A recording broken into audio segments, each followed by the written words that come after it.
My name is Lexi Mills. I'm 27 years old and a sergeant in the United States Army.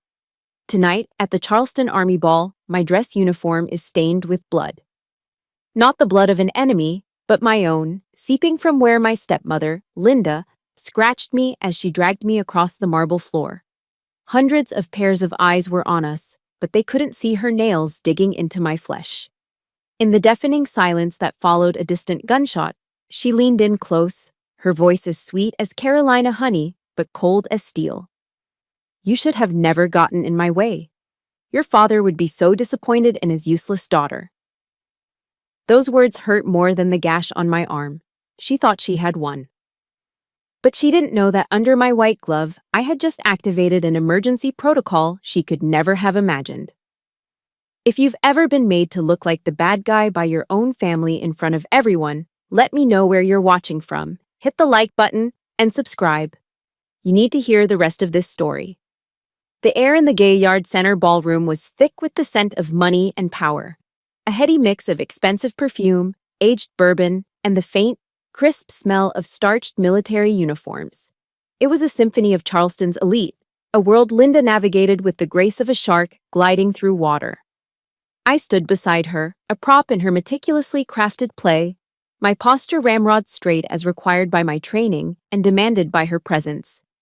Her hand was wrapped around my wrist, a gesture that looked supportive to the decorated two-star general we were speaking with, but I could feel each of her manicured nails pressing into my skin.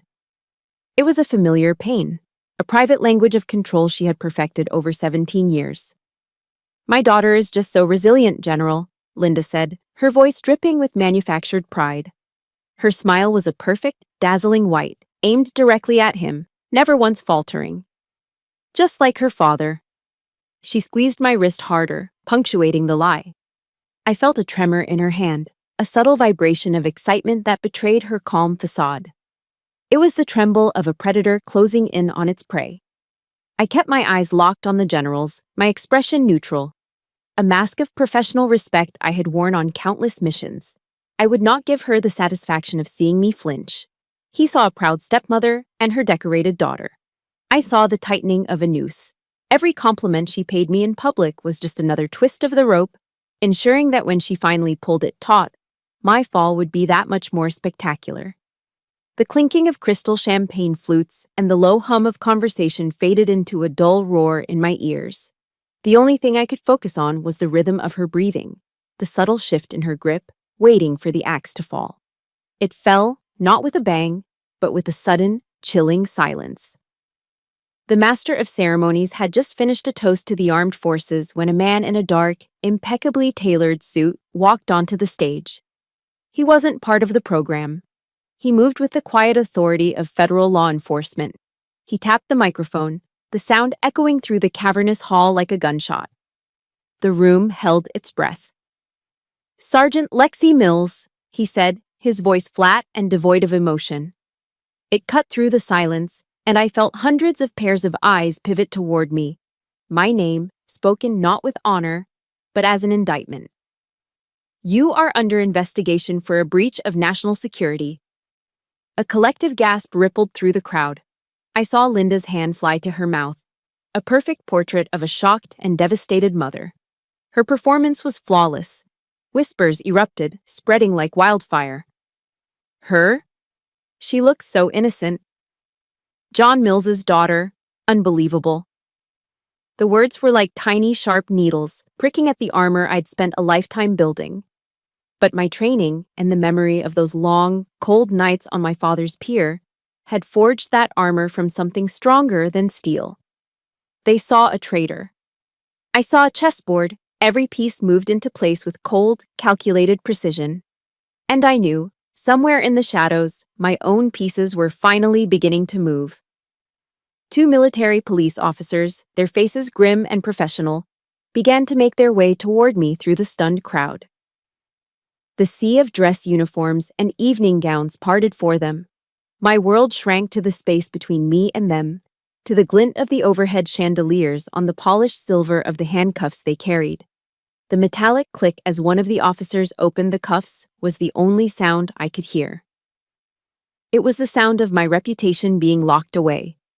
But then, something else cut through the noise in my head.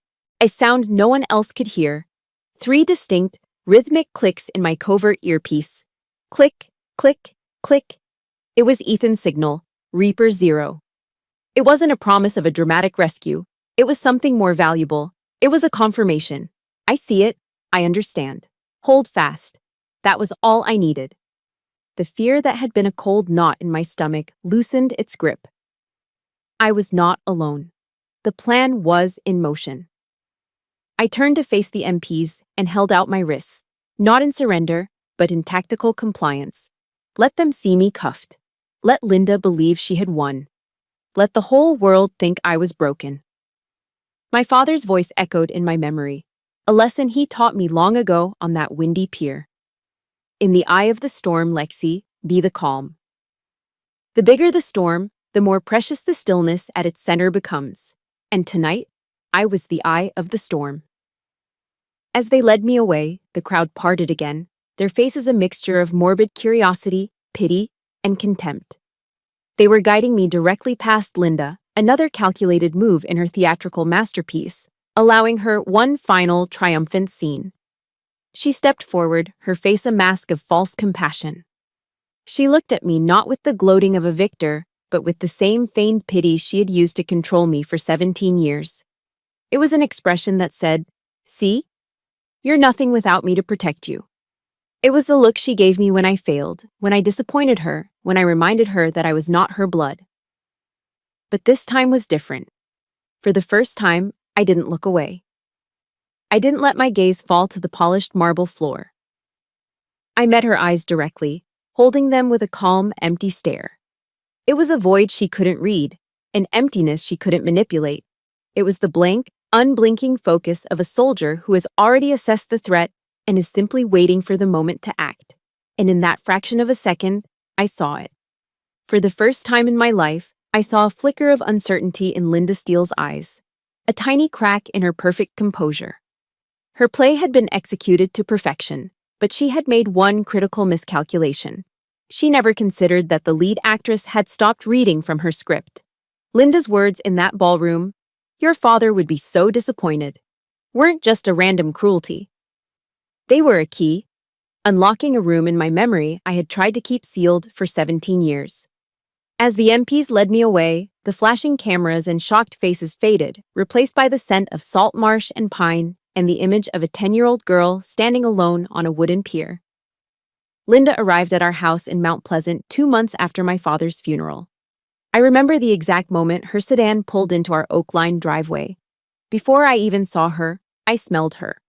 Her perfume, a cloyingly sweet gardenia, rolled into the house like a fog, suffocating the familiar, comforting scent of pine wood and my dad's Old Spice that still lingered in the air. It was the smell of an invasion. She didn't hug me, the small, grieving child standing awkwardly in the foyer. She offered a thin, polite smile, and then her eyes began to scan the room, assessing every piece of furniture, every picture on the wall, not as a guest, but as a general surveying a battlefield she was about to conquer. Her conquest was silent and swift. There was no yelling, no overt cruelty that anyone on the outside would notice. Her weapon was erasure. In the first week, she had movers take away my father's favorite armchair. It was a worn, brown leather recliner, cracked in places, with a permanent indent where his head used to rest. It was the chair where he'd read me stories about brave knights and distant galaxies. "It's dreadfully outdated," she'd said to one of her friends on the phone, her voice light and dismissive. In its place appeared a stark white leather sofa, cold, sterile, and so perfect that no one ever dared to sit on it. Then came the curtains, the rugs, his collection of nautical maps. Piece by piece, she dismantled my world, systematically erasing every trace of my father, and she did it all with a serene, gracious smile. The old wooden pier behind our house, the place my dad and I used to go fishing, became my new classroom. Linda decided a young lady needed to be deft with her hands. This apparently meant mastering complex sailor's knots. For hours on end, she would make me stand out there, even as the cold, damp wind whipped in from Charleston Harbor, my small hands fumbling with a coarse length of rope. "The figure 8, Lexi. Make it perfect," she would command, her voice never rising above a calm, conversational tone. She never shouted. She didn't need to. She would just stand there, arms crossed, wrapped in an expensive cashmere shawl, her silent, unwavering gaze a heavier pressure than any scream could ever be. My fingers would grow numb, the rough rope chafing them raw until they bled. I tried to hide the tiny red specks on the sisal, terrified of her disapproval. I remember one afternoon, my hands were so cold I could barely feel them, and I dropped the coil of rope into the murky water below. It sank instantly.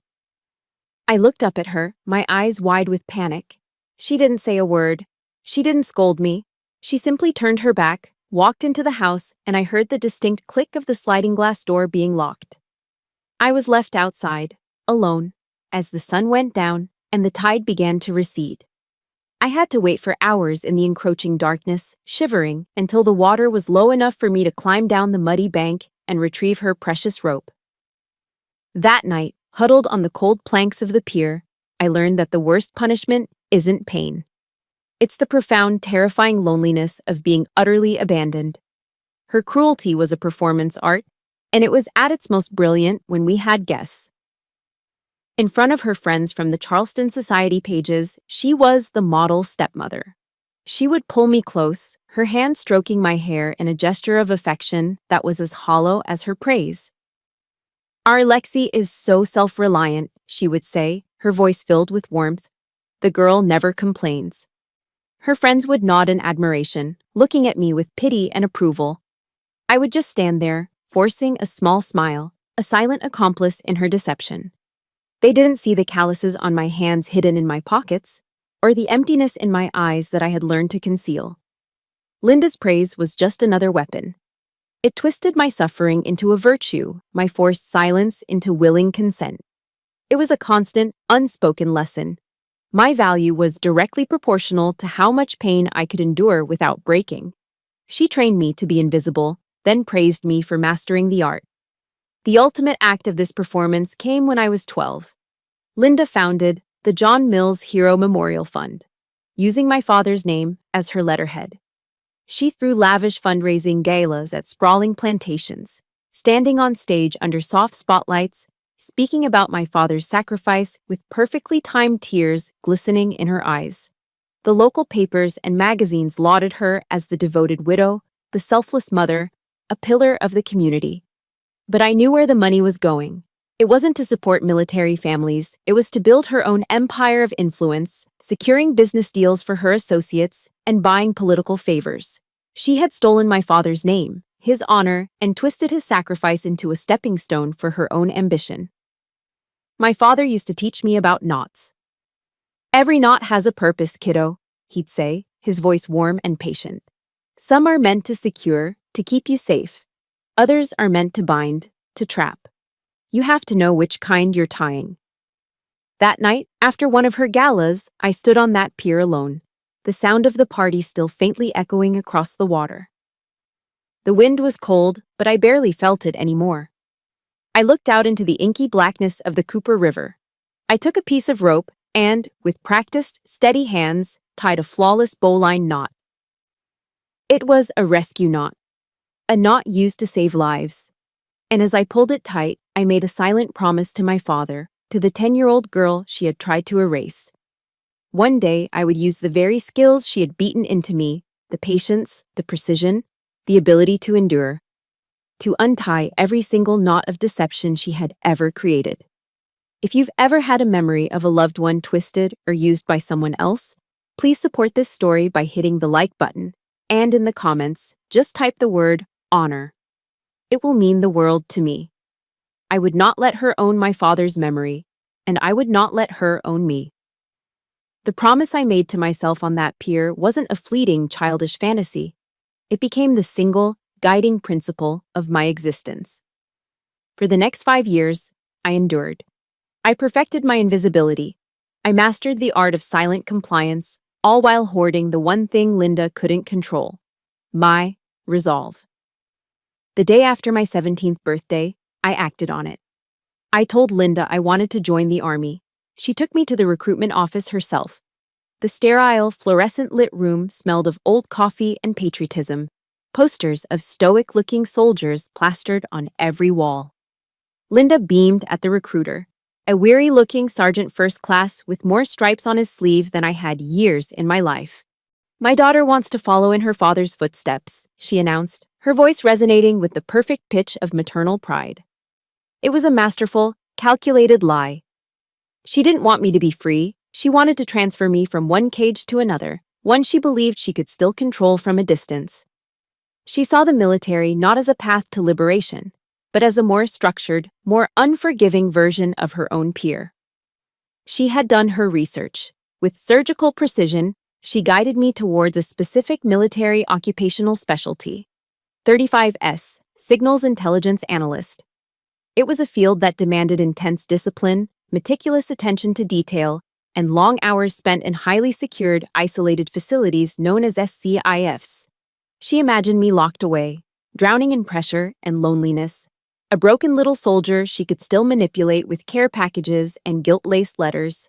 She thought the isolation would finally shatter me. What she didn't realize was that I had been living in isolation my entire life. She was sending me home. When the recruiter pushed the enlistment contract across the desk, I picked up the pen. My hand was perfectly steady. For Linda, my signature was a sentence. For me, it was a passport. Basic combat training at Fort Jackson, South Carolina, was a thermal shock. The summer heat was a physical entity, a thick, humid blanket that clung to you from reveille to lights out. The air was a constant assault of drill sergeants' voices, raw and relentless, and the ever-present smell of sweat, pine needles, and industrial-grade soap. For many of the recruits, it was hell. For me, it was the freshest, cleanest air I had ever breathed. Here, there were no double meanings, no passive-aggressive silences, no praise that felt like a knife. The rules were brutally simple and completely transparent. If you messed up, you did push-ups until your arms screamed. The punishment was immediate, impartial, and finite. You paid your dues, you got back up, you drove on. For the first time in my life, I was part of a team, a real one. The survival of the person to my left and my right depended on me, and my survival depended on them. We were broken down and rebuilt together, our individuality stripped away and replaced with a collective identity. I had grown accustomed to enduring alone, but here I learned to endure together. On long ruck marches under the Carolina sun, when my legs felt like lead and my lungs burned, the shared misery became a strange sort of comfort. We were all in the same boat, all pushing through the same pain. And that made all the difference. My father once told me, "Discipline isn't a chain, Lexi. It's the wings that let you fly higher than you ever thought you could." In the crucible of Fort Jackson, I finally understood what he meant. The rigid structure that Linda thought would break me was actually giving me the freedom to fly. Advanced individual training for a SIGINT analyst was a different kind of challenge. It was a world of algorithms, encryption, and infinite patience. It was, in essence, an advanced version of tying knots on the pier. We were trained to sit for hours in front of screens, staring at waterfalls of data, listening to static, searching for the whispers, the anomalies, the tiny deviations in a signal pattern that could mean the difference between life and death for a team on the ground. The years Linda had forced me to focus on the minutiae of a knot, to endure mind-numbing repetition, had unintentionally forged me into the perfect analyst. I didn't just excel, I thrived. The other trainees saw tedious, boring work. I saw a puzzle. I didn't just learn the rules of signal identification. I learned the logic behind them, the theory of why certain frequencies behaved in certain ways. My mind, honed by years of deciphering Linda's moods and unspoken threats, found a home in the world of hidden meanings and classified information. I found a strange kind of power there. The power that comes from knowing what others don't, from seeing what remains hidden from plain sight. Linda had tried to teach me that power came from social status and manipulation. The Army taught me that true power came from knowledge and competence. I never called home. I didn't have to. Occasionally, a care package would arrive from Linda. It would be filled with uselessly expensive things: cashmere socks, gourmet chocolates, and a short, typed letter full of probing questions disguised as motherly concern. Are you working on anything interesting? Is your security clearance very high? I threw the chocolates in the barracks trash and never replied. Her attempts to maintain control felt pathetic and distant now, the actions of a queen whose kingdom had shrunk to a single, empty house. My connection to home was something far more real. Every night, before I went to sleep, I would take out my father's old dog tag from under my pillow. I'd run my thumb over the worn, smooth metal, feeling the slight dent on the edge where it must have hit something. It was scratched and faded, but it was the most valuable thing I owned. This was my true inheritance. Not Linda's fraudulent charity, not the cold white furniture in that Charleston house. It was this small, simple piece of stamped metal, a symbol of service, of honor, of a legacy she could never touch. It was a constant reminder of why I was there. I wasn't running away from Linda anymore. I was running towards the person I was meant to become. A person my father would be genuinely proud of. For years, the army was my sanctuary. It took me to Germany, to Korea, to dusty, forgotten outposts where my past felt like a distant country. The girl on the pier became a woman, a non-commissioned officer, a specialist in a field so classified that I couldn't even tell my own father about it if he were still alive. I had built a life, a career, and an identity on a foundation of competence and honor, a foundation Linda couldn't touch. Then, a new assignment brought me back, not just to the States, but to a joint task force operating out of Charleston. The gilded cage was waiting. The house in Mount Pleasant was almost unrecognizable. The familiar scent of pine and salt was gone, completely replaced by the heavy, oppressive smell of wealth. A blend of expensive Cuban cigars, imported lilies, and the faint, acrid odor of ambition. The stark white furniture, I remembered, was now complemented by abstract art on the walls and powerful people mingling in the living room. It was no longer a cold house, it was a showroom, a stage for Linda's influence. She greeted me at the door, dressed in a silk gown that probably cost more than my first car. She wrapped her arms around me in a brief, airy hug that was more for the benefit of her guests than for me. "Welcome home, my hero," she whispered, the words brushing against my ear. She used the word hero as if it were a pet name, but it felt like a brand, a label she was eager to display. When she pulled back, her eyes didn't meet mine. They scanned my uniform, lingering for a moment on the ribbons and medals adorning my chest. The Army Commendation Medal, the Good Conduct Medal, the Overseas Service Ribbon. She wasn't seeing her stepdaughter. She was seeing a new, valuable asset, a tool far more potent than the broken little girl she once disciplined with a length of rope.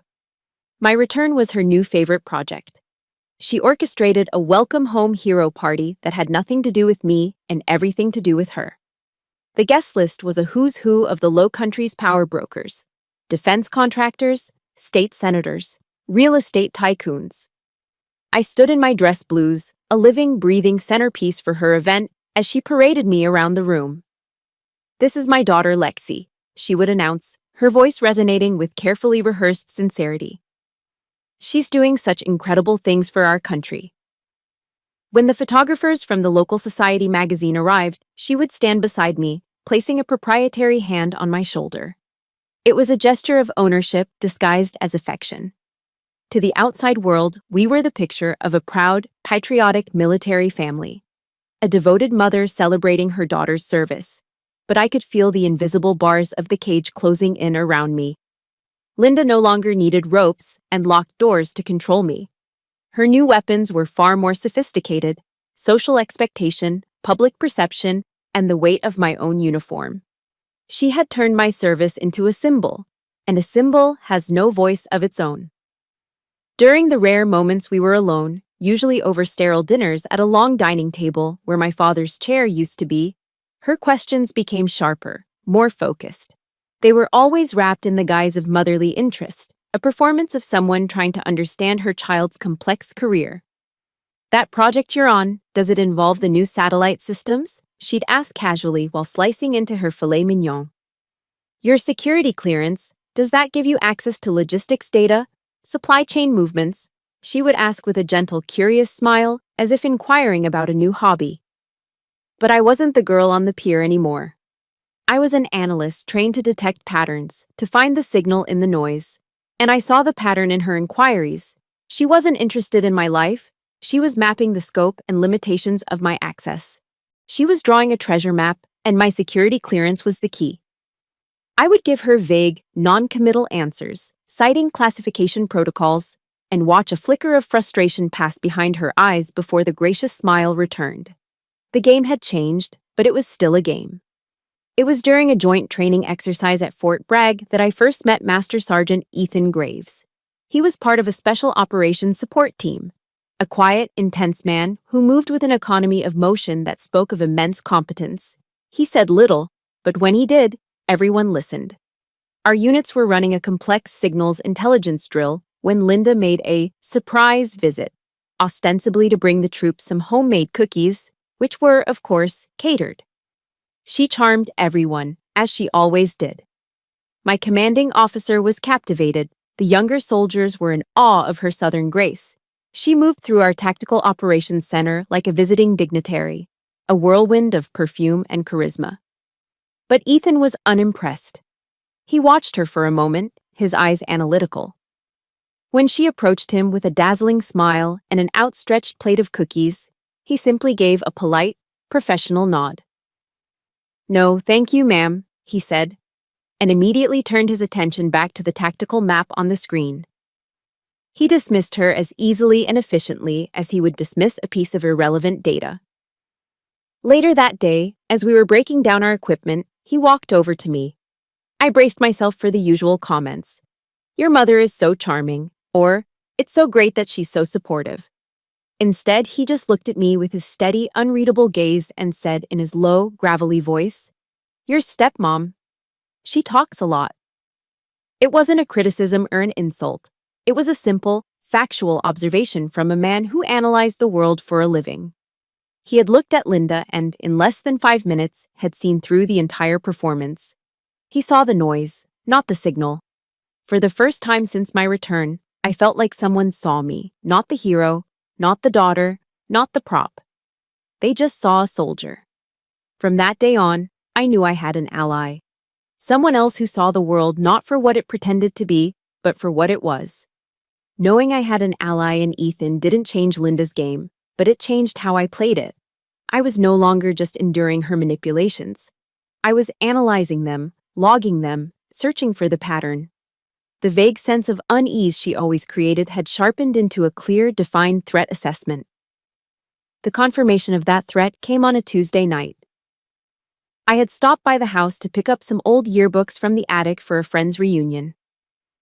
Linda was in her home office, a room that used to be my father's study. The door was slightly ajar. I was about to announce my presence when I heard her voice, low and sharp, stripped of its usual southern charm. It was her real voice, the one I rarely heard. "Don't worry," she purred into the phone. "Our investment is about to mature. The pawn is in place and ready to be sacrificed." I froze, my hand hovering over the doorknob. A cold wave washed over me, starting in my gut and spreading through my veins.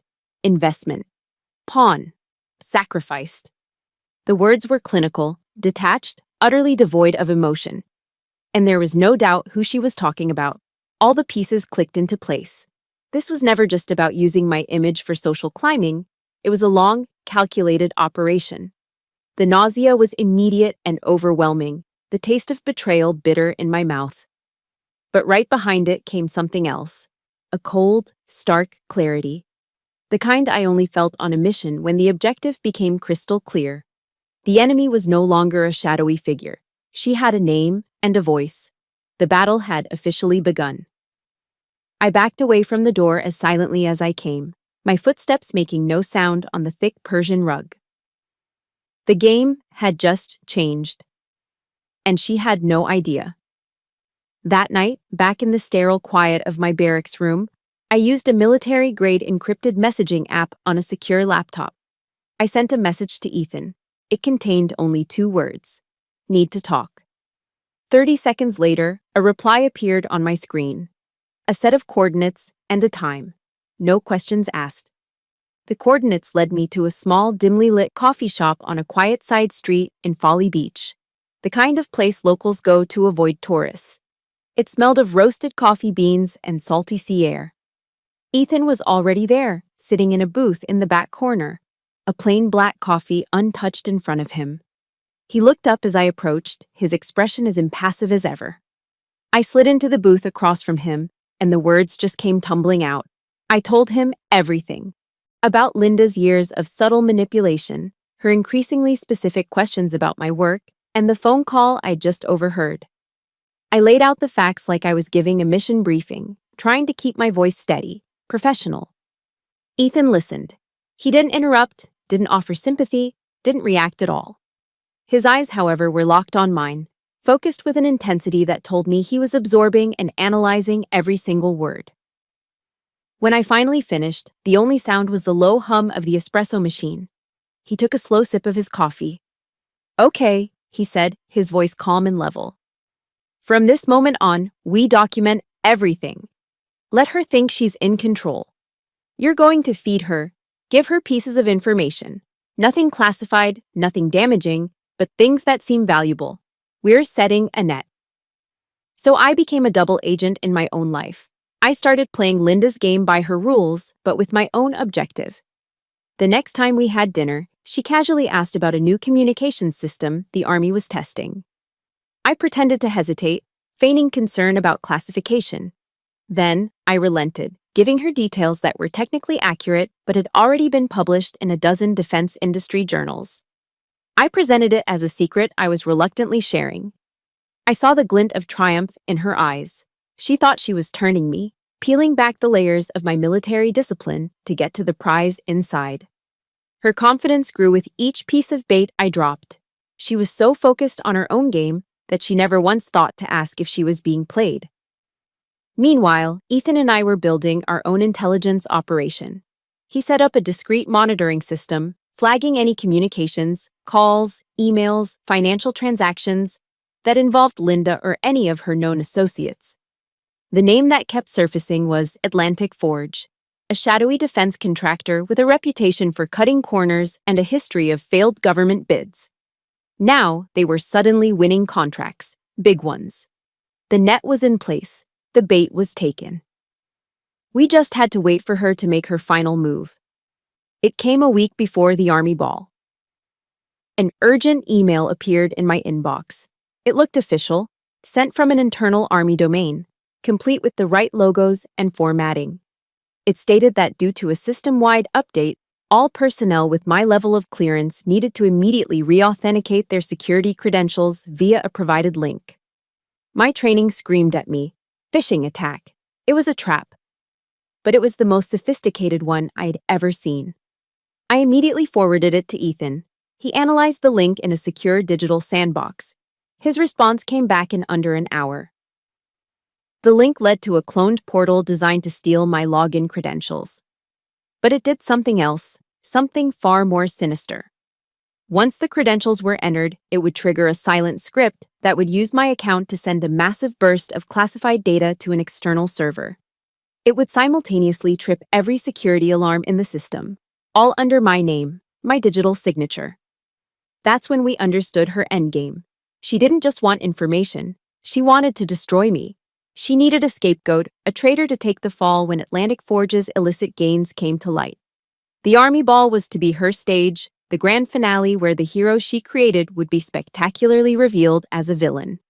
She had written the perfect play, and we decided we were going to let her perform it. The Gaillard Center ballroom glittered like a captured galaxy. Crystal chandeliers dripped light onto a sea of dress uniforms and silk gowns. To everyone else, it was a dream.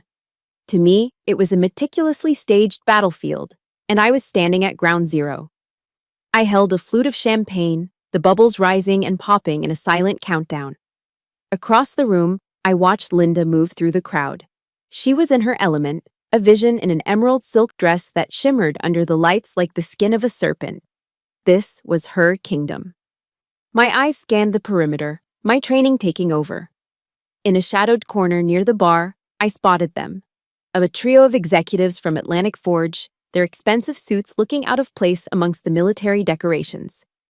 They were in a low, intense conversation with the same man in a dark suit I'd seen earlier, the bought and paid for federal agent. All the pieces were on the board.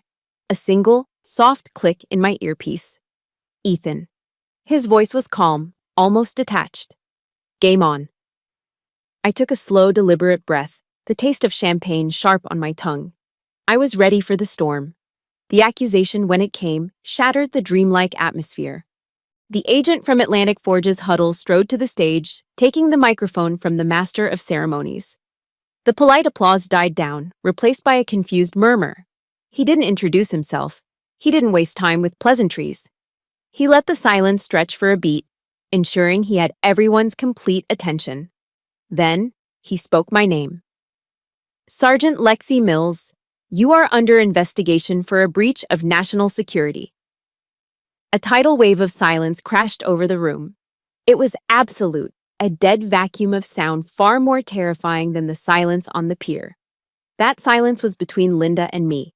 This silence was between me and the world. Hundreds of eyes, like the lenses of cameras, turned to pin me in their collective gaze. I saw the blinding flash of a camera from the press section, then another, and another. My face, my uniform, my name. All captured in a single, damning moment.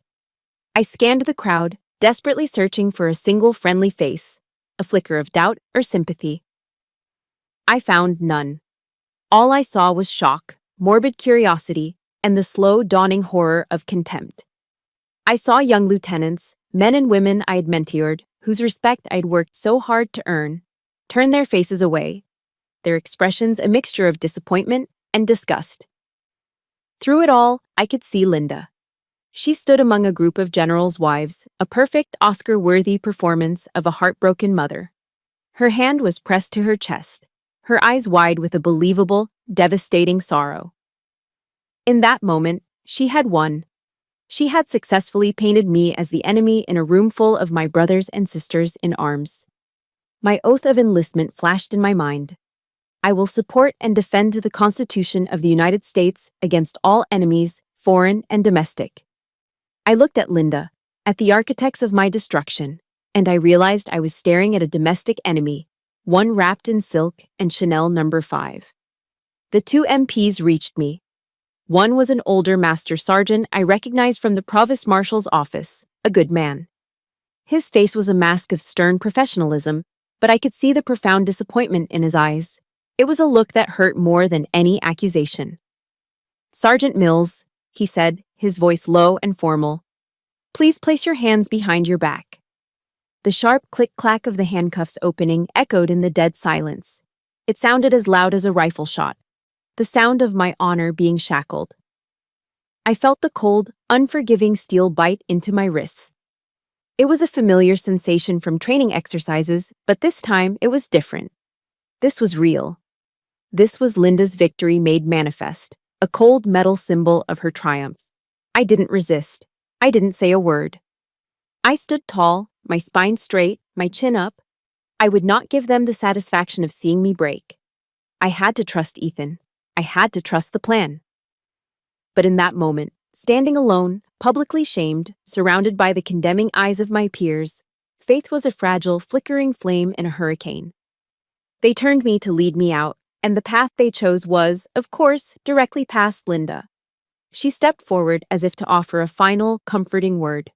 Her movements were fluid, graceful, every gesture designed for maximum emotional impact on the watching crowd. She placed a hand on my arm, a touch that was meant to look gentle, but felt like a brand.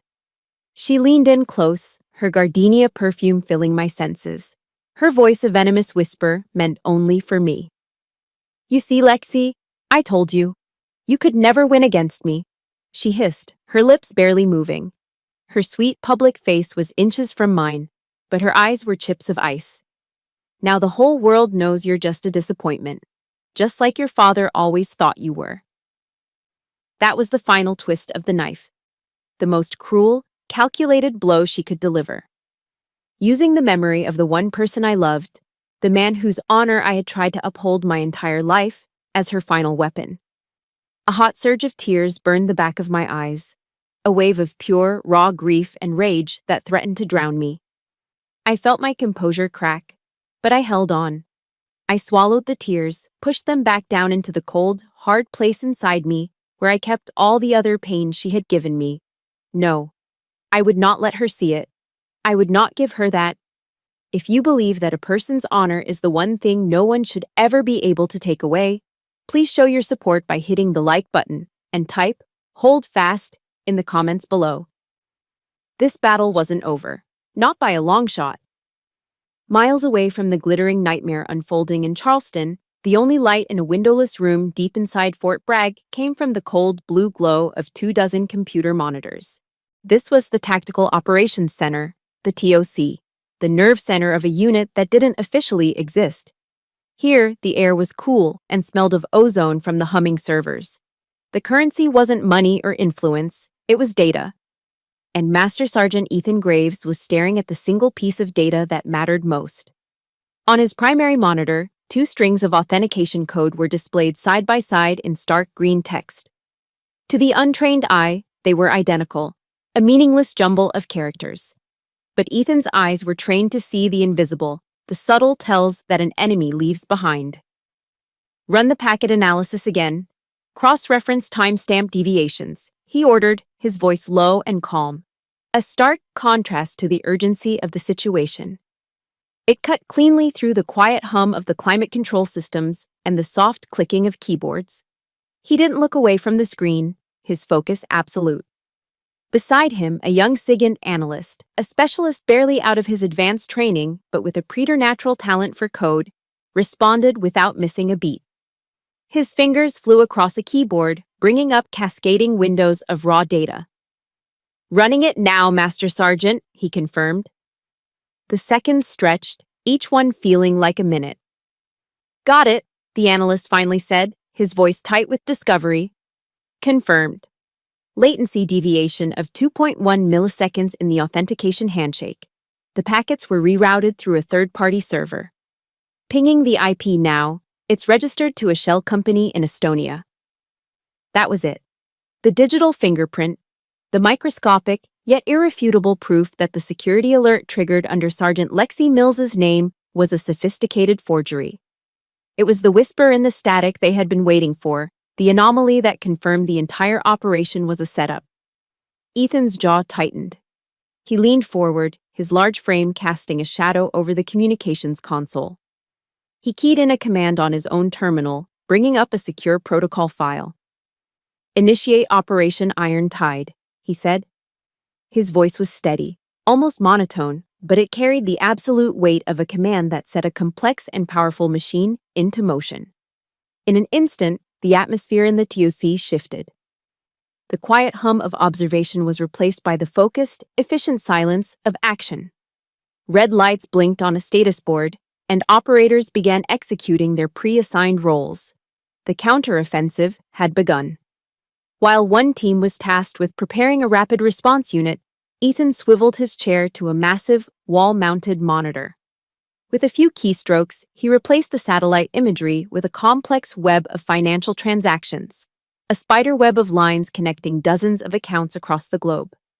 For weeks, he and a small team of forensic accountants had been meticulously tracking the shadowy finances of Atlantic Forge, following a convoluted trail of shell corporations and offshore transfers designed to launder money and hide its source. Now, with the security alert triggered, the event they had predicted, the final piece of the puzzle fell into place. He watched in real time as a transaction completed. 20 minutes ago, a payment of 7 figures had been transferred from an Atlantic Forge subsidiary to a holding company in Delaware. That company, in turn, instantly funneled the money to a private investment account at a boutique bank in Charleston. The name on the account, Linda Steele. It was the kill shot, the direct, undeniable link between the corporate entity and the architect of the frame-up. "Get me a hard copy of that entire transaction chain, from origin to destination," Ethan commanded the financial analyst across the room. "We have her."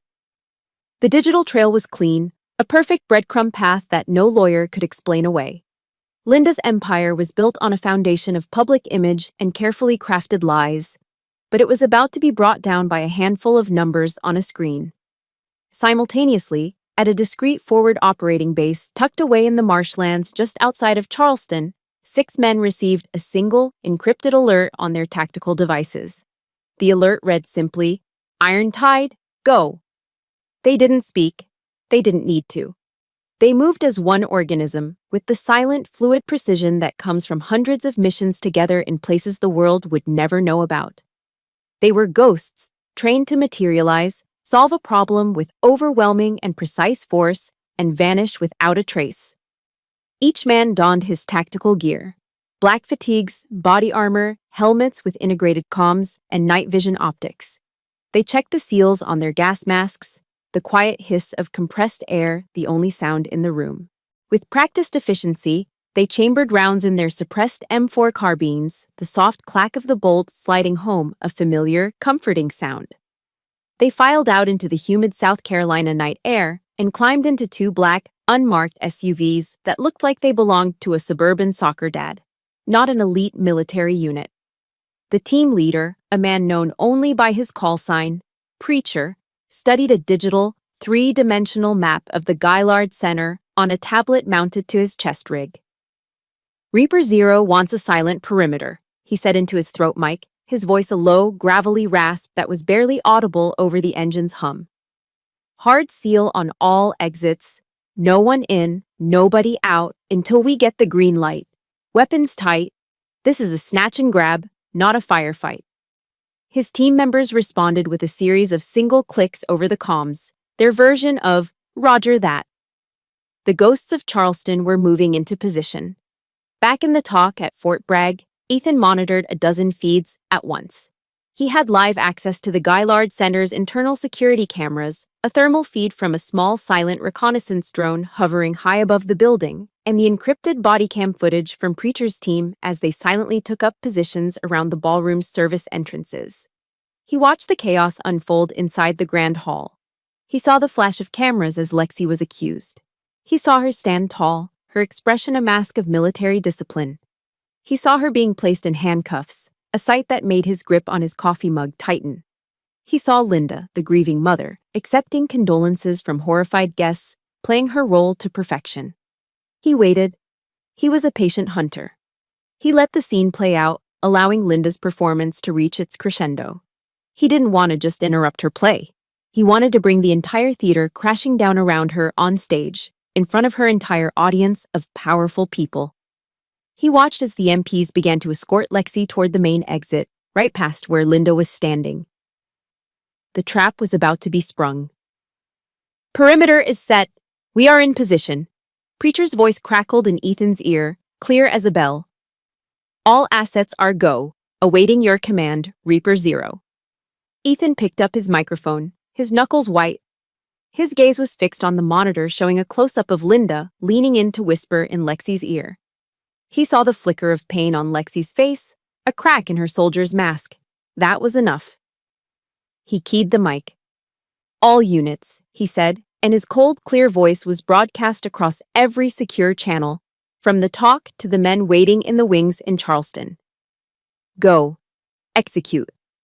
The cold steel of the handcuffs was just about to close on my second wrist. The final metallic click of my public execution was a fraction of a second away. Then the grand oak doors at the main entrance of the ballroom swung open. But not with a crash or a bang. They opened silently, pushed by an unseen, irresistible force. 6 shadows detached themselves from the doorway and flowed into the room. They were dressed in full tactical gear, black fatigues, helmets, and weapons held in a low-ready position. They moved with a terrifying synchronized grace, like a pack of wolves, spreading out to cover all angles of the room. They didn't shout. They didn't point their weapons at anyone. They simply existed, and their silent, overwhelming presence sucked all the air and noise out of the ballroom. The whispers died. The camera flashes stopped. The entire glittering assembly of Charleston's elite was frozen in stunned silence. The military police officer holding my arm stopped mid-motion, his hand hovering, his face a mask of utter confusion. And for the first time that night, I saw the mask of serene confidence on Linda's face shatter. It was replaced by a raw, primal confusion that quickly curdled into fear. She didn't understand what was happening. This wasn't part of her script. Ethan Graves was the last one through the door. He wasn't in tactical gear. He wore a standard operational camouflage uniform, sleeves neatly rolled, a stark contrast to the formal attire of the ball. He walked with a calm, deliberate purpose, his boots making no sound on the marble floor. His eyes were fixed on me, and he didn't spare a single glance for anyone else in the room. Not the generals, not the senators, not Linda. He walked a straight line through the parted sea of guests and stopped directly in front of me. He looked at me, then at the MP still holding my arm. He spoke, his voice not loud, but carrying an authority that cut through the silence and commanded total obedience. "Sergeant Mills," he said, loud enough for everyone nearby to hear. "We're here." 4 simple words, but in that room, at that moment, they shifted the entire balance of power. The authority wasn't on the stage anymore. It was standing right in front of me. Ethan then turned his gaze to the MP. He didn't raise his voice. He didn't issue a command. He simply made a statement that was not open for debate. "Let my soldier go." The MP, a man who an hour ago would have demanded Ethan's rank and unit, simply nodded and fumbled for the key to the handcuffs. The cuffs fell away from my wrists with a soft clatter. I rubbed the raw skin, the feeling slowly returning to my hands. Ethan placed a hand on my shoulder, a firm, grounding gesture of solidarity. It wasn't pity. It was respect. It was a silent apology for what I had been forced to endure. "Welcome back, Sergeant," he said, his voice low. The simple act, the simple words, felt more powerful than any presidential pardon. It was a restoration of honor.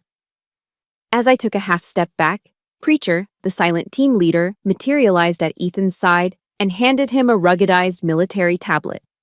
Ethan took it and gave a curt nod toward the stage. A technician who had entered with the team tapped a few keys on a laptop, and the massive projection screen behind the stage, which had been displaying the elegant logo of the Army Ball, flickered and came to life. It was now showing a direct feed from the 2C at Fort Bragg. The first image that appeared was the 2 strings of code, one highlighted in green, one in red. The 2.1 millisecond latency deviation was circled, with technical annotations explaining its significance. A collective, confused murmur went through the crowd. Then the screen changed.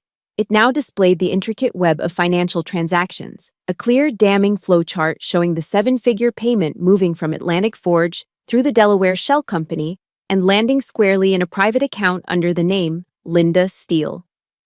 A single, unified gasp swept through the ballroom. It was a sound of collective, dawning comprehension. I looked over at Linda. Her face had gone chalk white. The champagne flute she was holding slipped from her nerveless fingers and shattered on the marble floor. The sound, sharp and final, was the sound of her entire world breaking apart. It was the sound of the fall. Ethan walked calmly onto the stage and picked up the microphone. The authority that radiated from him was absolute. "By authorization of the United States Army Special Operations Command," he began, his voice amplified, clear and cold as ice, resonating through every corner of the silent hall. "Operation Irontide is currently underway to neutralize an active threat to domestic security. All allegations against Sergeant Lexi Mills are hereby declared void. They are the result of a malicious intelligence operation." He paused, letting the words sink in, his eyes scanning the crowd of powerful faces, many of whom were now looking at Linda with dawning horror and betrayal. "The investigation," Ethan continued, his voice dropping slightly, becoming even more menacing, "will now focus on Mrs. Linda Steele and her associates at Atlantic Forge for conspiracy to commit espionage against the United States." He placed the microphone back on the lectern with a soft, final thud. There was no triumph in his voice, no gloating. Just the cold, hard, and irrefutable precision of the truth. I stood there, my wrists free, the blood slowly starting to return to my hands. I looked at Linda. The powerful, manipulative predator was gone. In her place was just a small, trembling woman in a ridiculously expensive dress, standing alone in the wreckage of the empire of lies she'd so carefully constructed. Her stage had become her prison. The controlled chaos of the raid subsided as quickly as it had begun, replaced by a different kind of order. The ballroom, once a stage for social theater, was now a secured crime scene. Army Criminal Investigation Division agents, or CID, moved through the dazed and silent crowd with quiet, methodical purpose. They weren't soldiers equipped for assault. They were investigators in suits, their authority just as absolute but wielded with clipboards and quiet questions instead of rifles. They began taping off sections of the room, their movements calm and orderly, restoring a sense of structure to the shattered evening. I watched as two CID agents, a man and a woman, both with the weary, patient eyes of career cops, approached Linda. She stood frozen beside a half-empty champagne fountain, a solitary figure in her emerald green dress, which now looked garish and out of place. She didn't scream. She didn't protest. The fight had completely drained out of her, leaving behind a hollow shell. All the power she had projected, all the influence she'd wielded, had evaporated in the face of cold, hard facts on a projection screen. "Mrs. Linda Steele," the female agent said, her voice professional and devoid of any emotion. It was not an accusation, it was a statement of fact. "You are under arrest on suspicion of espionage, conspiracy, and acts against the United States of America." The agent gestured for Linda to turn around, and she complied, her movements stiff and robotic. The agent then cuffed her hands behind her back. I heard the sound again. That sharp, metallic click-clack, the same sound that had echoed through the hall when they had come for me. The same cold steel that had touched my skin was now closing around hers. It wasn't a moment of triumph. It was a moment of symmetry. A circle, started 17 years ago on a windswept pier, had finally, irrevocably, closed. As Linda was being led away, Preacher, his face still an unreadable mask, approached Ethan and me. He spoke into his comms, listened for a moment, then lowered his radio. He spoke to Ethan, but his voice was loud enough for me to hear. "Simultaneous targets are secure. Reaper 0. CEO of Atlantic Forge was apprehended at his home in Kiowa Island. The compromised federal agent and 2 associates were picked up downtown. The entire network is down." It had all happened in less than 15 minutes. An empire that Linda had spent a lifetime building, constructed on a complex scaffolding of relationships, favors, intimidation, and stolen money, had been dismantled with the speed and precision of a military operation. It had crumbled like a house of cards in a sudden gust of wind. It was a stark, brutal lesson in the nature of power. The kind of power Linda had was fragile, based on perception and deception. It was no match for the truth. I stood beside Ethan, a silent observer to the dismantling of my own past. A part of me, a part of what the guests and even my own commanders expected, was supposed to feel something. Elation, vengeance, a fist-pumping sense of victory. But I felt none of that. Instead, there was just a vast, quiet emptiness, a strange and profound silence in my soul. The war that had defined my entire life, the conflict that had shaped every decision I'd ever made, was over.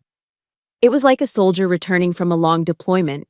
You spend so long living with the constant noise of battle that the sudden silence of peace can be more deafening, more disorienting than any explosion.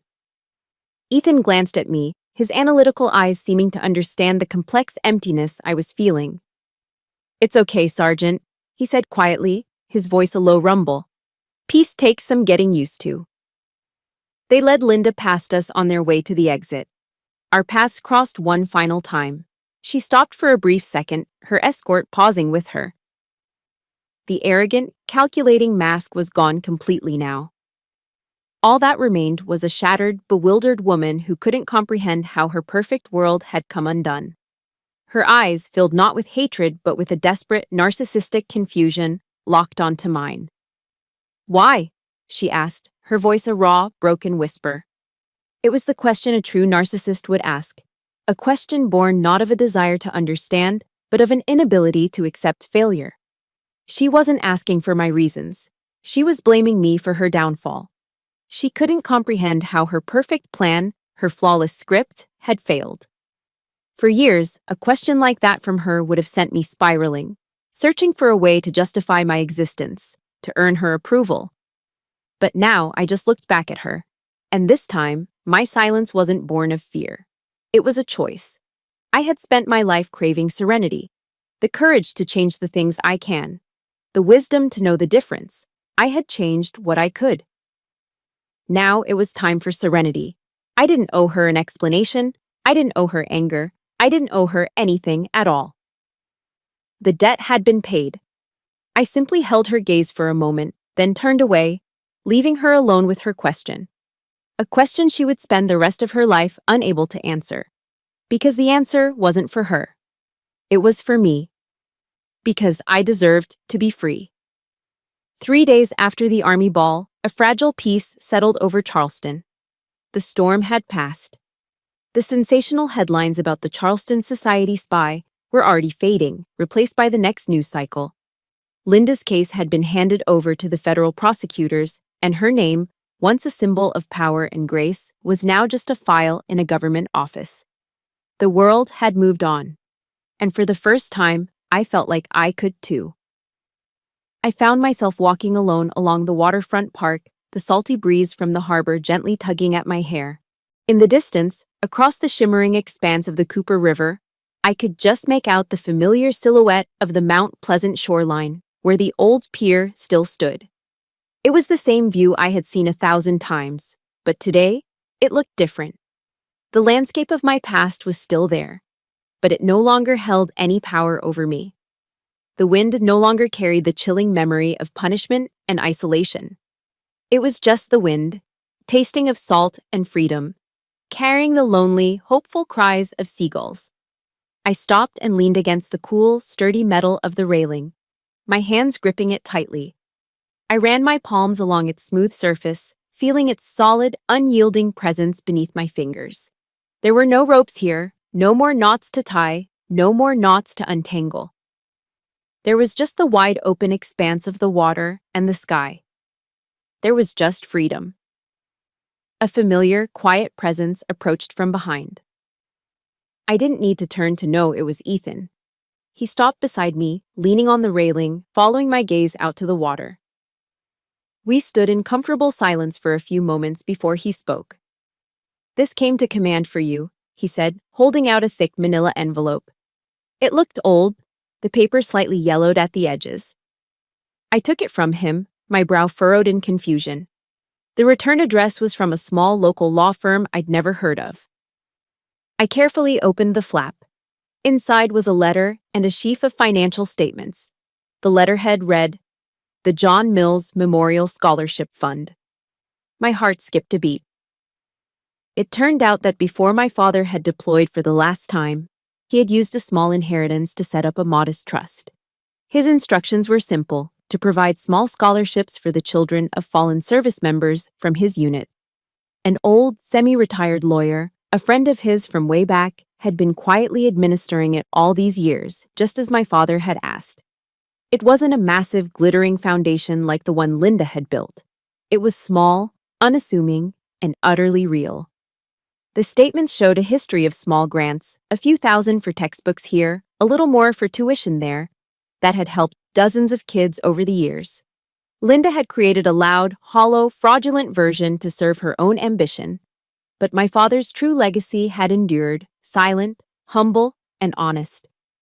It had been working quietly in the background of my life all along, a testament to the man he truly was. A slow smile spread across my face. It felt foreign at first, an unfamiliar stretching of muscles. It was the first real smile I had smiled in a very, very long time. And in that moment, looking at the simple, typed pages, I knew exactly what I was going to do next. "I don't think of it as a victory," I said softly, still looking out at the water, the letter clutched in my hand. Ethan turned his head slightly, listening. "Victory always seems so loud in the movies, parades, and cheering. This is quiet." He nodded, a small, almost imperceptible movement. "That's the sound of the truth, Lexi," he replied, his voice a low rumble beside me. "It doesn't need to shout." We stood there for a long time, two soldiers sharing a moment of quiet peace. There were no grand declarations, no Hollywood promises of a future together. There was just a profound, unspoken respect between two people who had been through a war and understood the precious value of the ceasefire that followed. It was a bond forged not in romance, but in the crucible of a shared mission. And it was stronger than any I had ever known. As the sun began its slow descent, painting the clouds in fiery strokes of orange and purple, I finally pushed myself away from the railing.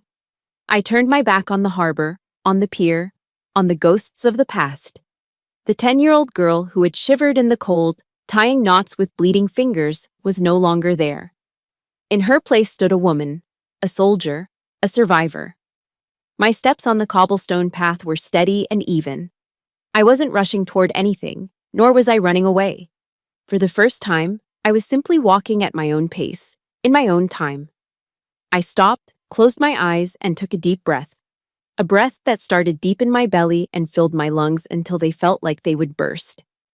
I held it for a moment, savoring the clean, salty taste of the air, the taste of a life that was now entirely my own. Then I let it out, a long, slow release of 17 years of tension, of fear, of grief. Justice doesn't always roar. Sometimes it is simply the quiet, steady space that allows you to finally breathe. And in that silence, in that single, perfect breath, my story had finally found its end. And its beginning. And that breath, that was the first of many. My story is proof that the knots tied by others do not have to define you. It's about finding the courage to pick them apart, one thread at a time, until you can finally breathe again. Your worth was never in their hands to begin with. If my journey has resonated with you, please help this message reach others by hitting the like button and subscribing to the channel.